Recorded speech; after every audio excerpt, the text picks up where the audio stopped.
કરી લે ત્યાં તો કે માનબાઈનો જે પારો હતો ને મોહપાસનો હળે રાટ કરતો ઉતરી ગયો, ચરણમાં પડી ગયા કે આપ જેવા મહાપુરુષ પાસે હું માગવું જોઈએ અને મેં હું માગ્યું કે અમે ઝેર માગ્યું પણ તમે અમને અમૃત પાઈ દીધું. ઝેર માગ્યું અમૃત પાઈ કે પારસ મળીને કલ્પો તરુ કલ્પે પલ ખાય, કે વિના કલ્પે આપે અમૃત સદગુરુ, હે કે સદગુરુએ અમને અમૃત પાઈ દીધું કે જેના વાણી ન પામે પાર, કે એવો સંતનો મહિમા છે કે અમે તમારી પાસે હું માગવું જોઈએ ને અમે હું માગીને બેઠા છે. તો કે માનભાઈ પણ કે આ ચુંદડી ઓઢી લીધી અને સત્ય જ્ઞાન એને સમજાઈ ગયું ને જે મોહ પાસ હતો ને એ ઉતરી ગયો અને એ પણ મોક્ષ અધિકારી બની ગઈ. તો એના સંગમાં રહેથી જુઓ, સંતોના સંગમાં રહેવાથી કેવા ફળ પ્રાપ્ત થાય છે. ત્યારે મૂળદાસ કે દીવમાંથી મળીને વરી પાછા પોતે અમરેલી આવે છે. હવે અમરેલી આવતા કે જે રતનભાઈનો જે ઉગારો કર્યો હતો ને એને ત્યાં દીકરીનો જન્મ થયો. એ આશ્રમની માલિકો એ દીકરી મોટી થાય છે કે ધીમે ધીમે ધીમે કરતા એ દીકરી પણ 18 વર્ષની થઈ. એટલે એને માને ઉપાધિ તો થાય ને હવે રતનભાઈને, હવે આ દીકરીનો કોણ બાવડું પકડશે. અને એ વખતે કે અયોધ્યામાંથી સરવરિયા શાખના કે ધનેશ્વર પોતાનો દીકરો એક આણંદજી હતો એને લઈને અહીંયા આશ્રમની માલિકો સેવા બજાવે છે. ઘણો ટાઈમ ત્યાં સેવામાં રહ્યા ત્યારે આ દીકરો ધ્યાનમાં આવ્યો મૂળદાસને. એટલે મૂળદાસે રતનભાઈને વાત કરી કે ભાઈ તમે આની બહુ ઉપાધિ કરો છો, તો આ ધનેશ્વર છે એનો દીકરો છે આણંદજી, કદાચ આપણે જે દીકરી હતી એનું નામ રાખ્યું છે એને રાધાબાઈ, કે આ રાધાબાઈને આપણે આને આને લગ્ન કરીએ તો કેમ રહેશે. એટલે રતનભાઈ કે પણ એ લોકો માનશે નહીં, માને તો રામજી મનાવશે, બીજું શું. એટલે મૂળદાસ છે ધનેશ્વરને વાત કરે છે કે ભાઈ તમારો દીકરો આ આણંદજી પણ અત્યારે પુખ્ત વયનો થયો છે અને અમારી આ દીકરી પણ છે ને સંસ્કારી છે, કારણ કે આશ્રમની માલિકો રહી છે, એની માલિકો ભક્તિના સંસ્કાર છે. તો તમે કહેતા હોય તો એની આરે આના આપણા લગ્ન કરીએ, ગ્રસ્થાશ્રમની માલિકો જોડીએ. એટલે ધનેશ્વર પણ બહુ સમજ્યો હતો, અરે બાપજી જો આ કાર્ય તમારે હાથે થતું હોય તો આથી અમારો બીજો અહોભાગ્ય. એટલે કે રાધાબાઈને આણંદજી આરે એના લગ્ન કરે છે. એટલે થોડા ટાઈમ ત્યાં રહી આ ધનેશ્વર છે એને દીકરો અને દીકરાની બહુ એટલે રાધાબાઈને લઈને અયોધ્યા ચાલ્યા ગયા. હવે ત્યાં અયોધ્યામાં રહે છે ને સમય જતા કે આ રાધાબાઈએ એક દીકરાનો જન્મ આપ્યો. એ જન્મનું નામ દીકરાનું નામ રાખ્યું છે મુકુંદરાય. જ્યાં 3 વર્ષનો ગાળો થયો ત્યાં વળી પાછો એક દીકરીનો એનો જન્મ આપ્યો જેનું નામ રાખ્યું છે ધનબાઈ. દીકરો દીકરી 2 સંતાન થયા. હવે એમાં થોડો સમય જતા આ ધનેશ્વરને કોઈ એવું દર્દ લાગુ પડ્યું અને ધનેશ્વર મૃત્યુ પામી ગયા. પણ જેની માથે સદગુરુની કૃપા છે કે ભક્તિ માર્ગની માલિકો હાલે છે એને કઈ વાંધો આવતો નથી. એટલે આણંદજી ને રાધાબાઈ અને દીકરો દીકરી એના સંતાન અયોધ્યાની માલિકો આનંદથી રહે છે.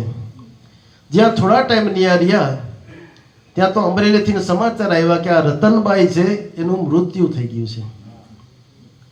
એટલે અયોધ્યાથી આવ્યા કે રાધાબાઈ એના પતિ આનંદરામ અને 2 સંતાનો લઈને અહીંયા અમરેલીમાં આશ્રમની માલિકો આવે છે. હવે અહીંયા આવતા કઈ આ આણંદજીને છે કંઈક રોગ લાગુ પડી ગયો. અહીંયા દવા દારૂ ઘણા બધા કર્યા એના, પણ થોડા જ સમયની માલિકો કે આણંદજીનું મૃત્યુ થઈ ગયું. હવે આ દીકરી આ રાધાબાઈ રહી અને 2 સંતાનો, પણ આણંદજીનું મૃત્યુ થયું ને એના વિયોગમાં ખાલી 2 જ મહિનામાં કે રાધાબાઈનું પણ મૃત્યુ થઈ ગયું. હવે ઓલા 2 સંતાનો રહ્યા નાના નાના, વળી પાછી એને હાચવણ કરવા માટે મૂળદાસ માથે વળી પાછી જવાબદારી આવી. એટલે મૂળદાસ છે એને હાચવીને મોટા કરે છે. એમાંય કે જે દીકરી છે રાધાબાઈ છે એને દીકરી હતી ધનબાઈ, કે તેને કે ત્યાં વાવડી ગામે એ ધનબાઈને ત્યાં એને પરણાવે છે. અને આ મુકુંદરાય છે ને એને સમજાવે છે કે ભાઈ તું ગ્રસ્થાશ્રમની માલિકો રે ને ભક્તિ તો ગ્રસ્થાશ્રમમાં થાય છે. આના આપણે ભાઈ મારે ગ્રસ્થાશ્રમમાં બંધાવું નથી, મારે તો એમનો રહીને ભક્તિ કરવું છે. ઘણા બધા પાઠ સમજાવે છે મૂળદાસ, પણ મુકુંદરાય બહુ સમજતો નથી. પછી એને મોટા આકડિયાની બાજુમાં ગામ છે અમરાપુર, કે ત્યાં આ મુકુંદ રહીને ત્યાં પરણાવે છે. પરણાવે છે પણ એના ગ્રસ્થાશ્રમની માલિકોને એને ભારરૂપ લાગે છે કે બાઈ બોલાવે તો આ ગોટી કે હરિઓમ હરિઓમ હરિઓમ હરિઓમ, છેટો છેટો ભાગે, ખાવાનું આપે તો નાખી દે, ઝાડવા માથે ચડી જાય ને કપડાં ફાડી નાખે ને એવા ગાંડા ગદોડે. પછી ઓલાને ઉપાધિ થાય ને કે હવે આના કરતાં તો ભાઈ આને પાછું હતું ત્યાં મૂકી આવીએ. ને વળી પાછા કે મુકુંદરાયને આશ્રમની માલિકો આવીને મૂળદાસને ફરિયાદ કરે છે કે ભાઈ આમાં કેમ આનો ગ્રસ્ત આશ્રમ હાલશે, હવે તમે આને હાચવો અહીં આશ્રમમાં. એટલે મૂળદાસ ખીજાવા લાગ્યા ને કે મુકુંદરાયને કે ભાઈ તું હુકમ આવા ગાંડા ગધોડો કે બાપા મને ગ્રસ્થાશ્રમ ભાર જેવું લાગે છે, મારે ગ્રસ્થાશ્રમમાં રહેવું નથી, મારે તો એમનેમ રહીને ભક્તિ કરવી છે, મને તમે બોધ આપો. મૂળદાસે વિચાર કર્યો કે હવે હું આને બોધ આપીશ તો આને, કારણ કે અહીંયા રહ્યો એટલે બાપની ભાવના છે એટલે આને સમજાશે નહીં, કારણ કે ઘરમાં ને ઘરમાં આ વસ્તુ દે તો એનો કોઈ કિંમત સમજાય, એમાં ઈશ્વર ભાવ થાય નહીં ગુરુમાં. એટલે મૂળદાસે કીધું એમ કર તું ધાંગધ્રા જા, ત્યાં દ્વારકાદાસ સાધુ છે કે ત્યાં મારું નામ દેજે એટલે એ તને દીક્ષા આપશે. એટલે મુકુંદરાય છે ધાંગધ્રા આવે છે, ત્યાં જઈને દ્વારકાદાસને કહે છે કે મને મૂળદાસે મોકલો છે અને તમે મને દીક્ષા આપો.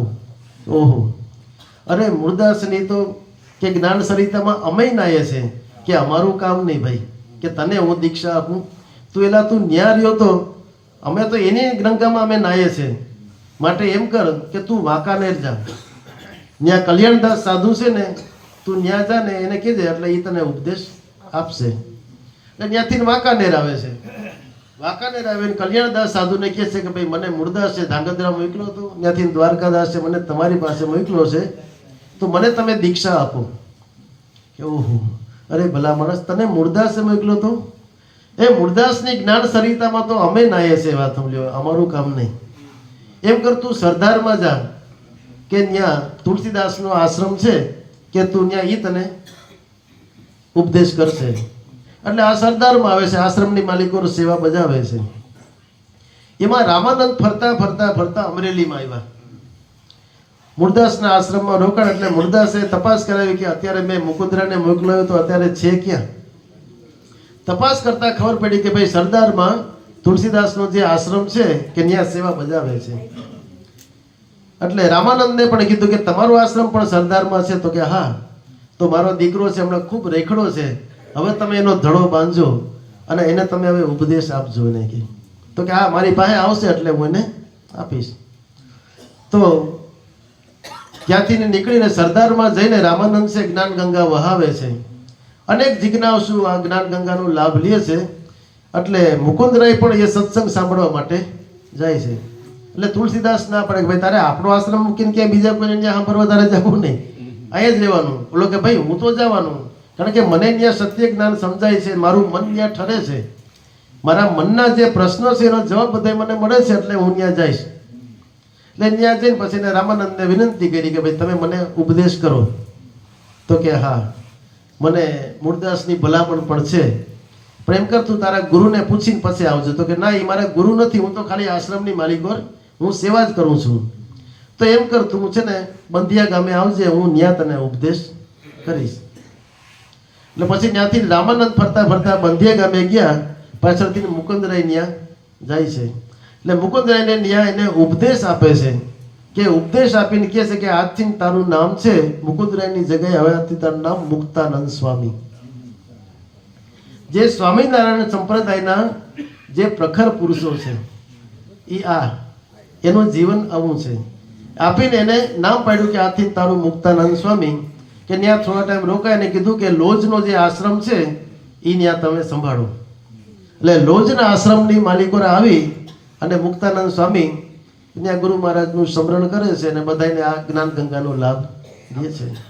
ને ગુરુ મહારાજ તો ત્યાંથી ભુજમાં ત્યાંથી ગંગારામને ત્યાં ચાલ્યા ગયા રામાનંદ.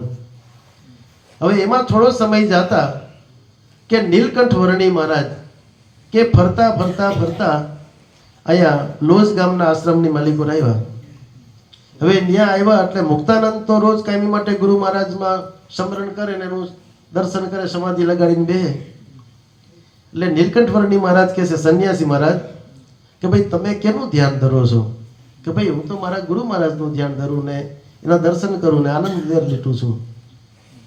તો કે ભાઈ મને પ્રત્યક્ષ અત્યારે મળે? આપણે ક્યાં મળે? તો કે ભાઈ અહીંયા આવે નહીં, પણ એ કદાચ ક્યાંક નજીકમાં આવે ને આપણે ક્યાંક સમાચાર મળે તો આપણે જઈએ. એનું કંઈ નક્કી ના હોય કે અહીંયા ક્યારે એ આવે, અને આવશે તો આપણે સમાચાર મળશે અહીંયા. એટલે નીલકંઠ વર્ણી મહારાજ આશ્રમની માલિકો ત્યાં રોકાયા. 9 મહિના સુધી આશ્રમની માલિકો રોકાણા અને ત્યાં એને સેવા કરી. કે ત્યાંથી પછી ખબર પડી કે ગુરુ મહારાજ છે પીપલાણા ગામે આવ્યા છે. અહીંયા આશ્રમની માલિકોને ખબર પડી કે રામાનંદ છે પીપલાણા ગામમાં. એટલે આ બંને જણા ગુરુ મહારાજના દર્શન કરવા માટે અહીંયા ગયા. એટલે ગુરુ મહારાજના દર્શન કર્યા એટલે રામાનંદ પૂછે છે મુક્તાનંદને કે આ દર્શનની મૂર્તિ બીજા કોણ છે તમારે ભેગા છે? કે ગુરુ મહારાજ. કે 9 મહિનાથી આપણા આશ્રમની માલિકો રહે છે અને સેવા કરે છે અને તમારા દર્શનને ઈચ્છે છે અને તમારી પાસેથી દીક્ષા લેવા માગે છે. એટલે ગુરુ મહારાજે એનો હાવભાવ જોયો, એનો પ્રેમ જોયો, એનું વર્તન જોતા ગુરુ મહારાજને પાત્રતા લાગી. એટલે નીલકંઠ વર્ણી મહારાજને એને ઉપદેશ આપ્યો. એને ઉપદેશ આપીને એનું નામ કીધું કે આજથી તારું નામ છે નારાયણ સ્વામી. એને એવું નામ આપ્યું અને કીધું કે હવે તમે પણ છે આ લોજના આશ્રમની માલિકો બંને જણા સંભાળો. ને ગુરુ મહારાજ તો ત્યાંથી નીકળી ગયા. હવે અહીંયા કાયમી માટે મુક્તાનંદ સ્વામી તો હરમેશની માટે ગુરુ સ્વરૂપની માલિકો તદાકાર રહેવા લઈ ગયા. ત્યારે નીલકંઠ વર્ણી મહારાજ કહે છે કે ભાઈ તમે તો હરમેશની માટે એ દર્શનને તમે અહોનિશ તમે દર્શન કરો છો ને એ સ્વરૂપમાં રહ્યો છો, તો મને કેમ આવી સમાધિ નથી લાગતી? તો મારે એના માટે મારે શું કરવું છે કે મને પણ તમારી જેમ આવી સમાધિ લાગે? કે ત્યારે એને મુક્તાનંદ સ્વામી એને શું કહે છે?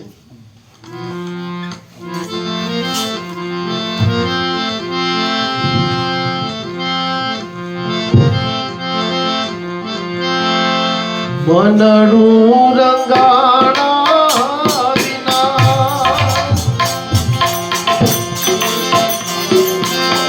ભગતિનો ભાવે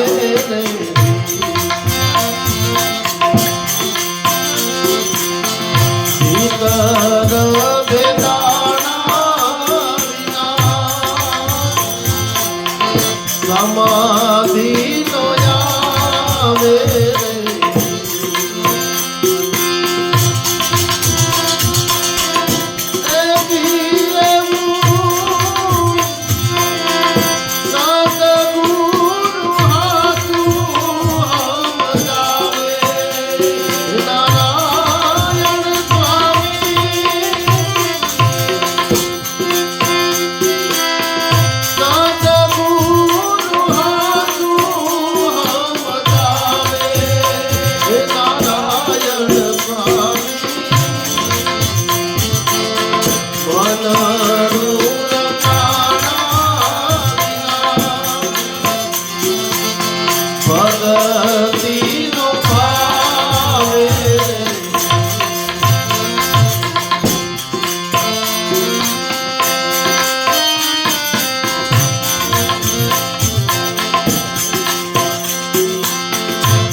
કે મુક્તાનંદ સ્વામી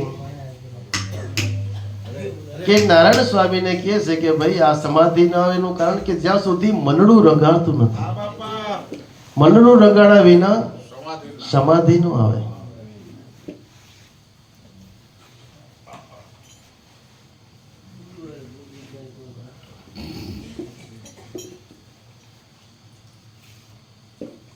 કે જો મનડું રંગાણું મીરાબાઈ કર્યું તો ઝેરના કટોરા પચાવે. તો ઝેરના કટોરા એટલે આપણે સમજીએ કે ભાઈ આ રાણાએ એને ઝેરના કટોરા મોકલા, કદાચ સાચી વાત હશે. પણ આપણે કે જીવનની માલિકો કે જે નિંદાના અને આ બધા ઝેરના કટોરા જો પચાવી જાણીએ ને તો આ માર્ગની માલિકો આપણી ગતિ થાય એવું છે. કે જો મનડું રંગાણું કે નરસિંહ મહેતા કર્યું કે હરિહરે હાર પહેરાવે છે. કહેવાય છે કે જ્યારે રા ગંગા જડી એની માથે જ્યારે પટ પાડીને કીધું કે જો મોગરાની માળા નહીં પડે તો સવારે તમારું શિર છેદ કરવામાં આવશે. તો ભગવાને એને મોગરાની માળા રાખી છે. તો એને નહીં આપણે સૌ કોઈને ગુરુ મહારાજે કે આ સ્થિતિ આપી છે ને, નકર કોણ અત્યારે કોઈ સાંભળવા માટે કોઈ તૈયાર થાય છે? કોની પાસે સમય છે? કે માટે કે મનડું રંગાણું રે કે ધના ભગત કેરું કે જેને વીણું રે વાવીને એમાંથી ધાન નીપજાયું છે, ધૂળ વાવીને કે ધાન નીપજાયું છે. તો એમ કે આપણે અત્યાર સુધી શું કર્યું હતું? આપણે તો જ્યાં ત્યાં ધૂળ જ વાવી હતી ને, પણ એની બદલે ગુરુ મહારાજે કૃપા કરીને આપણે ધાન સમાન એટલો બધો આપણે લાભ આપ્યો છે આ જગતની માલિકો. કે મનડું રંગાણું રે રોહિદાસ ચમાર કેરું, કે જેના કે ચમાર કુંડની માલિકોથી ગંગાજી વહેરાવી હતી. તો એમ આપણું આ ચંબળાનો કુંડ તો છે જ, કે જેના અંદરથી જ્ઞાન ગંગાનું વહેવું ગુરુ મહારાજે વહાવી દીધું. આ કોણ વહાવે છે? ગુરુ મહારાજ વહાવે છે. માટે એ સ્વરૂપની માલિકો રહીએ તો જરૂર આપણે પણ સહજ સમાધિ પ્રાપ્ત થાય છે. અને એ સમજણ આવતા કે જેને નારાયણ સ્વામી નામ આપ્યું હતું, પછી તો કે મુક્તાનંદના સાથમાં રહેવાથી એને પણ સહજ સમાધિ લાગવા માંડી, એટલે એનું નામ પાડી દીધું સહજાનંદ સ્વામી. સહેજમાં એને પણ સમાધિની અવસ્થા પ્રાપ્ત થવા લાગી, એટલે એનું નામ પડી ગયું સહજાનંદ સ્વામી. જ્યારે ગુરુ રામાનંદને ખબર પડી, એટલે રામાનંદ આવ્યા, હવે વિચાર કર્યો કે હવે મારે જવાનું ટાણું થઈ ગયું છે, એટલે ગાદીનો વારસો મારે મુક્તાનંદને દેવાનો છે. એટલે મુક્તાનંદને કહે છે કે ભાઈ તું અમારા ગાદીનો વારસો સંભાળો. મુક્તાનંદ કે નહીં, મારે તો તમારો જ્ઞાનનો વારસો જોતો છે, કે ગાદીનો વારસો છે તમે આને સહજાનંદને આપી દો. એટલે ગુરુ મહારાજ કહે છે કે અત્યારે તો ઠીક છે, પણ આગળ જતા પછી વરી પાછા કંઈક વાંધા પડશે તો, કારણ કે ગાદી આટલુંથી નથી ત્યારે તો બહુ માથાકૂટ છે. કોઈને ગુરુ જોતા નથી, ગુરુની ગાદી જોતી છે. આગળ જતા ત્યારે મુક્તાનંદને રામાનંદના ચરણમાં કહે છે કે ગુરુ મહારાજ, કે હું તમારા ચરણ સ્પર્શ કરીને કહું છું કે કાંઈ પણ થાય ને તો હું સહજાનંદનો દાસ તરીકે રહીશ, પણ કોઈ દી ગાદીનો વારસો હું નહીં લઈ, કે મને તમારો જ્ઞાનનો વારસો આપો, મારે તમારો જ્ઞાનનો વારસો જોતો છે.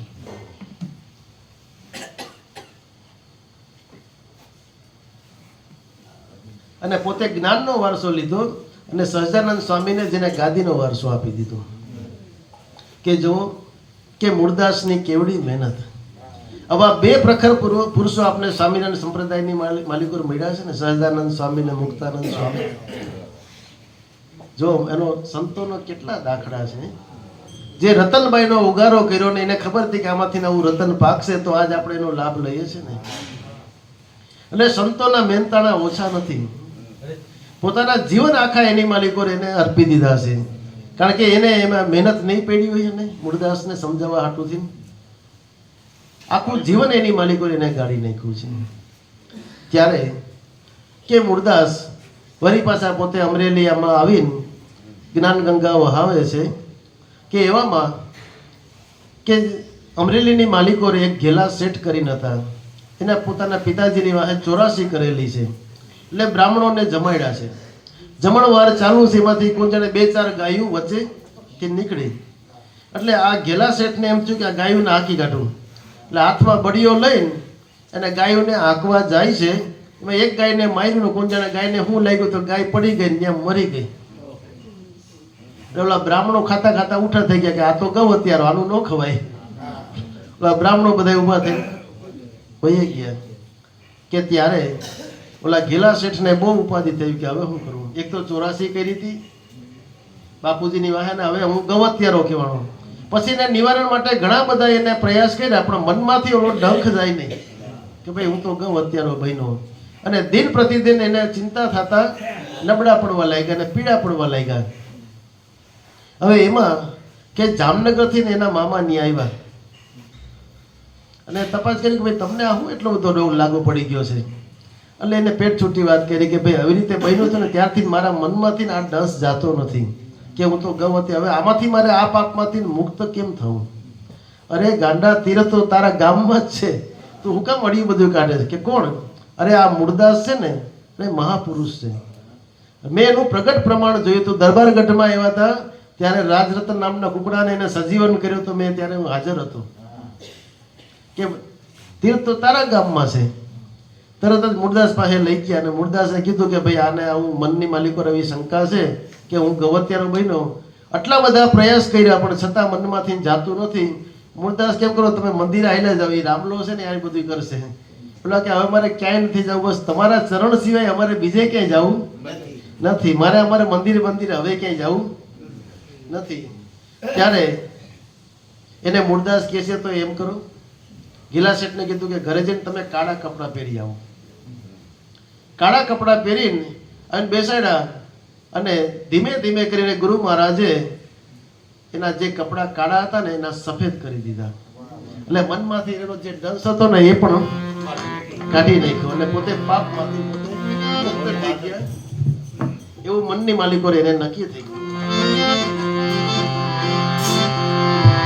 ઘેલા શેઠને કવતિયા લાગી, મનમાં બહુ રે મુંજાઈ.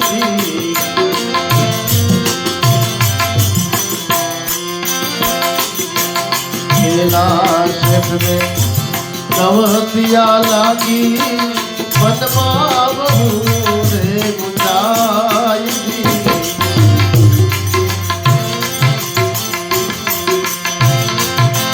મૂળદાસ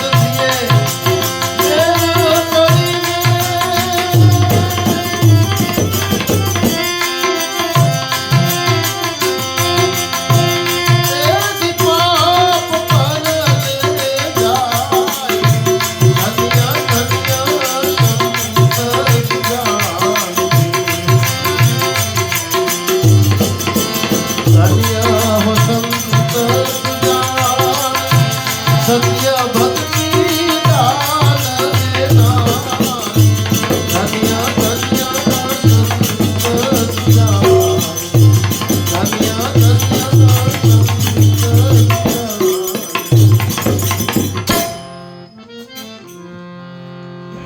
કે ઘેલા શેઠને કવતિયા લાગી, મનમાં બહુ મૂંઝાઈ કે મૂળદાસે મહેર કરીને પાપ પરે જાય.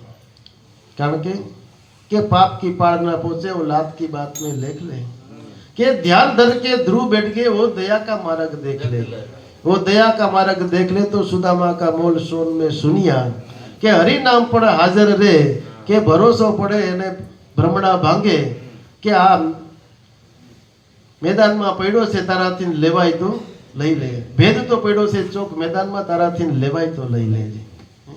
કે પાપ પર લે જાય, મનમાંથી જે દંશ હતો એ કાઢી નાખ્યો. હવે મૂળદાસની આમ કરતા કરતા એક વખત જ્યાં દુધરેજ ગામની બાજુમાંથી દુધરેજથી એને કે મંડપ માંથી વાયક આવ્યું છે અને મંડપની માલિકો મૂળદાસ મહાત્મા જાય છે.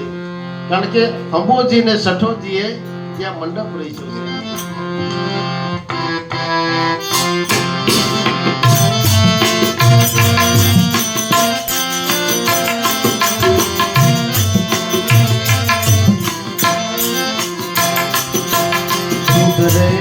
ગામે મંડપ રચ્યો, અંબોજી સઠોજી સંત રે. દુધરેજ ગામે મંડપ રચ્યો, અંબોજી સઠોજી સંત રે.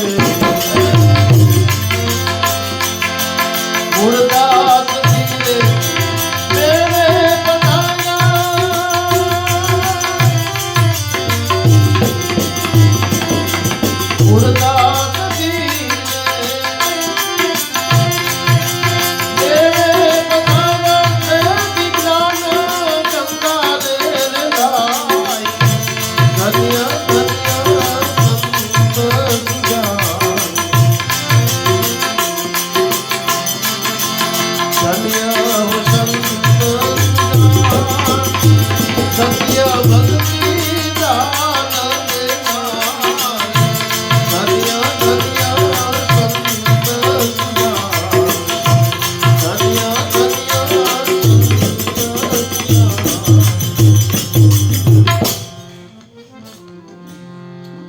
દુધરેજ ગામે મંડપ રહીશું, અંબોજી છઠોજી સંત.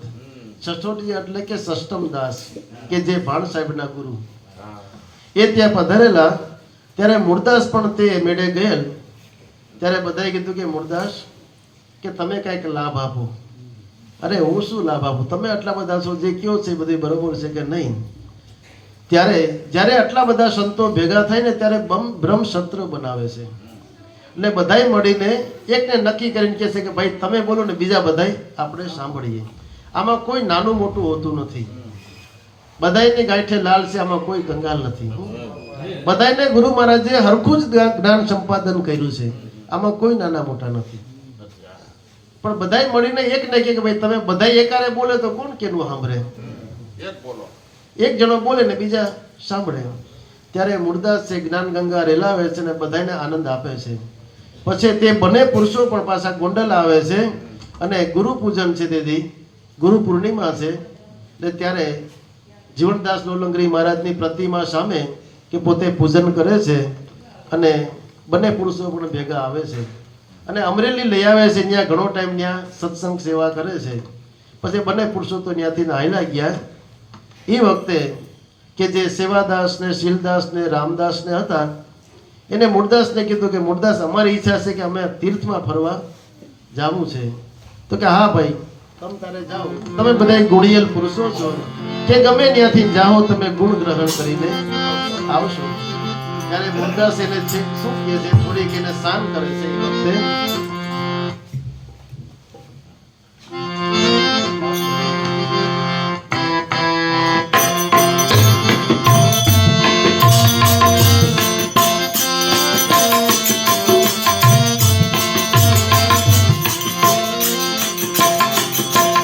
रामदास जी शिलदास जी निकड़ा तीर्थों माय जी. हे रामदास जी शिलदास जी निकड़ा तीर्थों माय जी.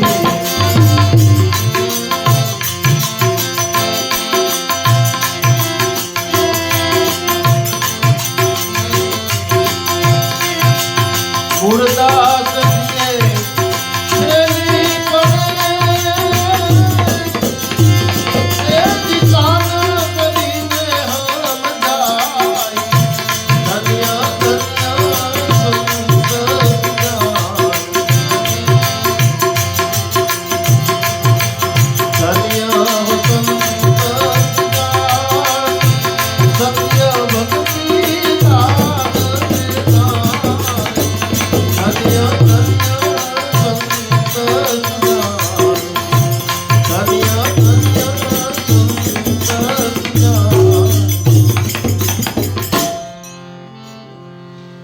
કે રામદાસ શીલદાસજી નીકળ્યા છે તીર્થોની માઈ.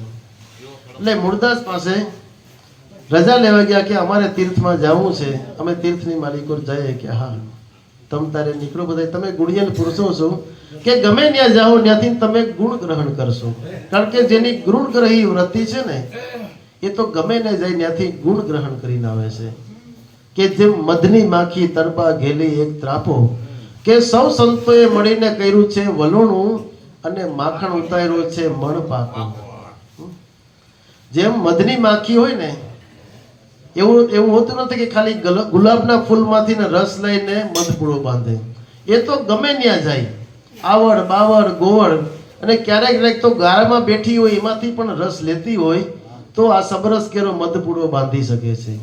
એમ ગુણિયલ પુરુષો છે, ગમે ત્યાં જાય, ગમે એટલા ભલે સામે અવગુણ વાળા હોય પણ કદાચ એક જ ગુણ સારો હોય ને તો પણ એ ગ્રહણ એમાંથી કરી લે છે.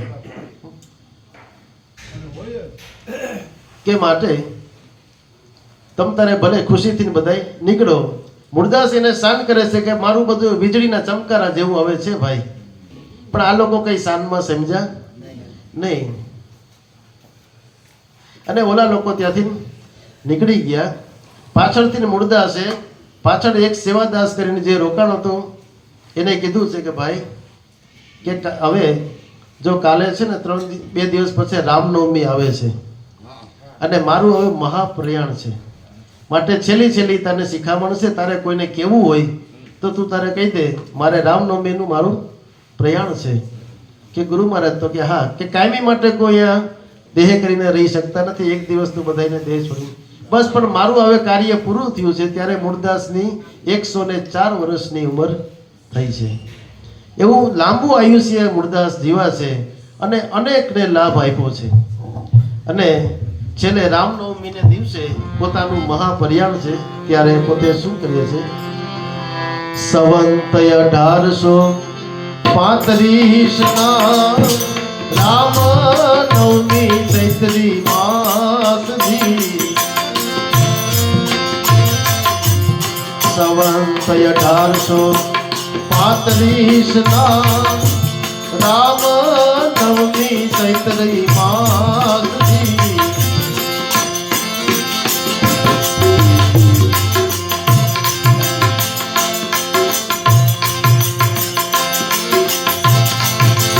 મૂળદાસજીએ મહાપ્રયાણ કર્યું.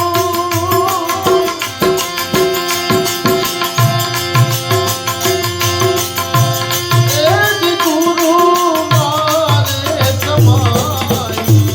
ધન્ય ધન્ય સંત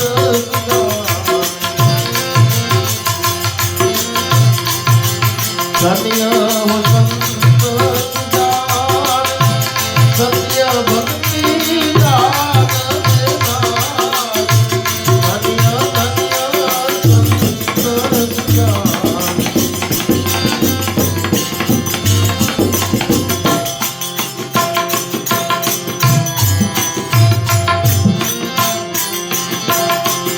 એ શીલદાસજીને દર્શન દીધા નિજ ઘટની માયથી. એ શીલદાસજીને દર્શન દીધા નિજ ઘટની માયથી. દાસ જનથી જગત ભરમાં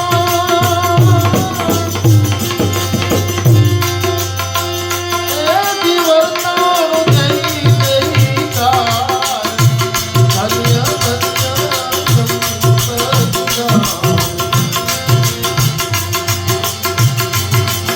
ધન્ય હો સંત સત્ય ભક્તિ રાગ દેદાર. ધન્ય ધન્ય સંત ધન્ય ધન્ય સંત.